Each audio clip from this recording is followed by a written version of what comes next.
혹시 한 달에 구독료 얼마나 내는지 아시나요? 여러분이 보고 있는 이 영상도 구독 프로그램으로 만들었는데요. 하나씩 보면 10,000원, 20,000원이지만 이걸 다 합치면 얼마일까요? 서울시 조사에 따르면 한국 소비자는 평균 3.4개의 구독 서비스를 사용하고 매달 약 4만 원을 구독료로 지출합니다. 1년이면 48만 원이죠. 하지만 실제로는 그보다 더 많이 쓰는 사람도 많습니다. 지금 하고 있는 거는 AI 툴로는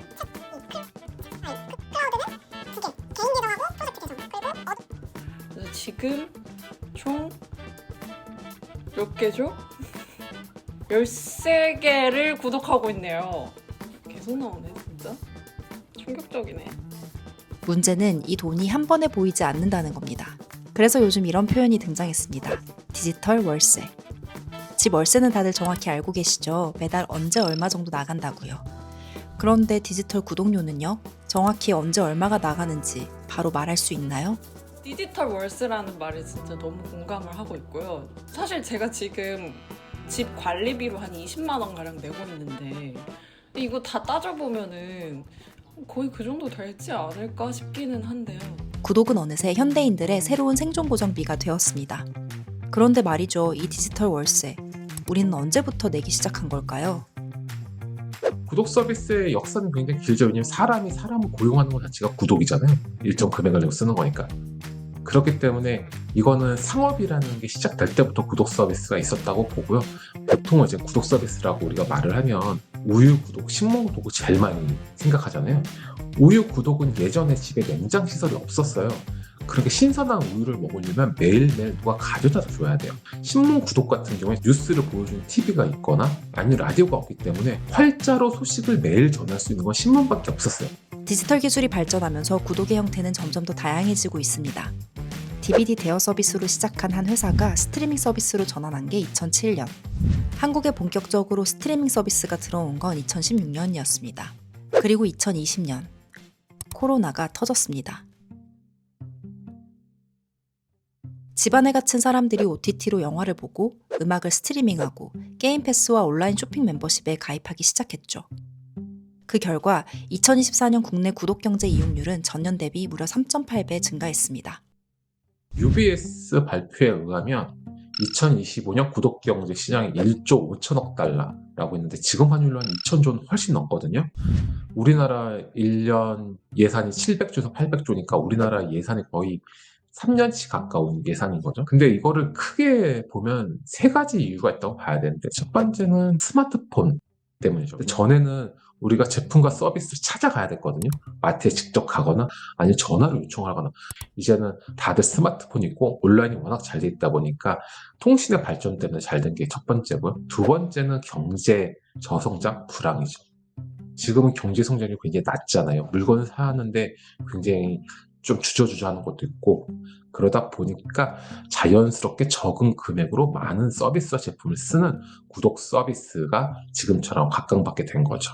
그리고 조금 더 넘어가면 이제 1인 세대 증가가 있는 거죠. 예전처럼 사람들이 4인 가족, 5인 가족 이렇게 모여 있으면 규모의 경제가 되니까 제품을 살 수가 있지만 혼자 있으면 제품과 서비스를 다 받는 게 어려워요. 어쩔 수 없이 내가 필요할 때 제품과 서비스를 받는 구독 서비스를 선호할 수밖에 없는 거죠. 기업들도 구독 모델에 빠져 있습니다. 이유가 뭘까요? 답은 예측 가능성에 있습니다. 단골 손님이 구독자거든요. 기업 입장에서는 굉장히 오랫동안 안정된 수익을 얻고 위기가 오더라도 위기를 이겨낼 수 있는 금전적인 시간과 기간을 모을 수 있는 여유가 있는 거죠. 그게 가장 큰 거죠. 하지만 우리의 통장 잔고는 늘 예측 가능하지 않습니다. 구독 서비스를 쓰다 보면 나도 모르게 지나치기 쉬운 몇 가지 포인트가 있거든요. 첫 번째는 무료 체험입니다. 무료 체험을 신청했다가 해지를 깜빡해 결제가 돼버린 적 모두 있지 않으신가요? 그러다 어느새 그 앱을 계속 쓰고 있는 나를 발견한 적은요? 우리의 데이터가 쌓이면 쌓일수록 그 서비스와 정을 붙이면 붙일수록 우리는 점점 그곳을 벗어나기 어려워집니다. 데이터라는 이삿짐을 싸거나 옮기기가 점점 어려워지거든요. 이런 현상을 우리는 락인 효과라고 부릅니다. 오늘 한 10년 정도 썼는데 내가 10년 동안 들었던 음악의 데이터라는 게 아무리 플레이리스트를 잘 만들어도 굉장히 많잖아요. 근데 그걸 언제 일일이 다 하나하나 심어내고 있고 이고지고 나른담? 아예 저는 그래서 그 이삿짐을 놔두고 새 시작을 했어요. 그걸 도저히 옮길 엄두가 안 나가지고. 두 번째, 내 것 같다는 느낌입니다. 혹시 스트리밍 사이트에서 영화를 따로 구매한 적 있으신가요?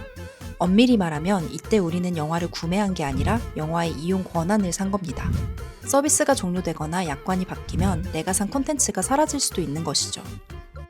중간에 한번 끊었다가 다시 구독을 하니까 그 파일을 볼 수가 없는 거예요. 그러니까 만약에 이게 비디오였다면 우리가 그냥 그거를 DVD를 사서 집에다 책장에 꽂아놨으면 될 일이니까 이런 일이 생기지 않았을 텐데 이게 구독 형식으로 진행이 되다 보니까 이런 일들이 가끔은 생기는 것 같아요. 세 번째, 요금 대비 실제 사용량. 만약 여러분이 음원 스트리밍 사이트에서 매달 똑같은 앨범 두세 장만 반복해서 들으시는 분이라면요. 그렇다면 실물 앨범을 사서 듣는 게 오히려 장기적으로는 더 저렴할 수도 있습니다. 물론 구독 서비스의 장점도 많습니다. 예전엔 프로그램을 하나 사면 다음 버전이 나올 때까지 몇 년을 기다려야 했습니다. 하지만 지금은 내가 자고 일어나는 동안에도 앱은 계속 업데이트되고 새로운 기능이 추가됩니다. 비교적 저렴한 비용으로 여러 가지 서비스를 이용할 수 있다는 것도 큰 장점입니다. 우리 소비자가 어떤 고민이 있고 어떤 니즈가 있을까를 파악하거든요. 그러다 보니까 서비스가 계속 고도화되는 거죠. 고도화되지 않으면 또 해지하고 나가버리니까요. 요즘은 구독을 해지하려는 사람들을 위해 이별의 과정을 잘 설계하는 것도 기업의 새로운 숙제가 되었습니다. 저희가 이제 해지해준다 그러면 구독 서비스 판매사들이 너희 싫어하겠다 얘기하거든요. 근데 절대 안 그래요. 계속 바뀔 수밖에 없거든요. 제가 싱글일 때, 그다음에 결혼했을 때, 애가 생겼을 때마다 다 다르잖아요. 사는 물건도 다르고. 그럼 그 왔다 갔다 할 때 구독은 꼭 신경 써야 되는 거는 잠깐 이별할 때 그 이별의 감정이 좋아야 돼요. 하지만 구독의 수가 늘어날수록 안 쓰는 구독을 정리하는 일도 점점 더 어렵게 느껴지는데요. 많은 사람들이 자기가 고정적으로 나가고 있는 돈보다 80% 적게 나가고 있다고 인지해요. 본인 생각보다 많다라는 것을 잘 모른다. 이게 뭐야? 하고 찍혀보면은 2,900원이 나가 있고 그러면서 그러니까 결제 문자를 보고 아 내가 이거 구독을 하고 있지를 실감을 하는 것 같은데 그럼 어떻게 해야 할까요? 무조건 구독을 끊는 게 답일까요? 구독을 무조건 끊으라는 이야기는 아닙니다. 내가 정말 쓰는 것과 나도 모르게 쓰고 있는 걸 구분하자는 것이죠. 그 모든 소비 관리, 지출 관리할 때 제일 먼저 하는 게 소비 인지, 지출 인지. 나 한 달에 숨만 쉬어도 나가는 고정비가 얼마고 나 조금 이렇게 내 마음대로 썼을 때 나가는 변동비가 얼마야라는 걸 아는 게 지출 관리와 소비 관리의 첫걸음이거든요. 최소 한 달에 한 번 정도는 리스트 검정을 해보시는 게 좋아요. 그 가끔 쓰는 서비스와 없으면 불편한 서비스를 나눠 보시는 게 좋아요. 가급적이면 구독을 하나의 카드로 모아 놓으시는 것도 저는 추천드려요. 근데 말하면서 약간 좀 저도 현타가 오는 게 저도 잘 관리를 하고 있지는 않아서 이번 기회에 저도 좀 한번 살펴봐야 되겠습니다. 구독은 결국 내 삶을 풍요롭게 만드는 수단입니다. 구독료는 이제 현대인이라면 누구나 내는 고정 지출 비용이 되었습니다. 하지만 무엇을 구독할지, 매월 얼마 정도를 구독료에 쓸지 계획을 세우는 일은 앞으로 우리의 새로운 과제가 될 것 같습니다. 여러분들은 한 달에 디지털 월세로 얼마 정도 쓰고 계신가요? 오늘 저녁 내 통장에서 빠져나가는 디지털 월세의 목록을 한번 점검해 보는 건 어떨까요?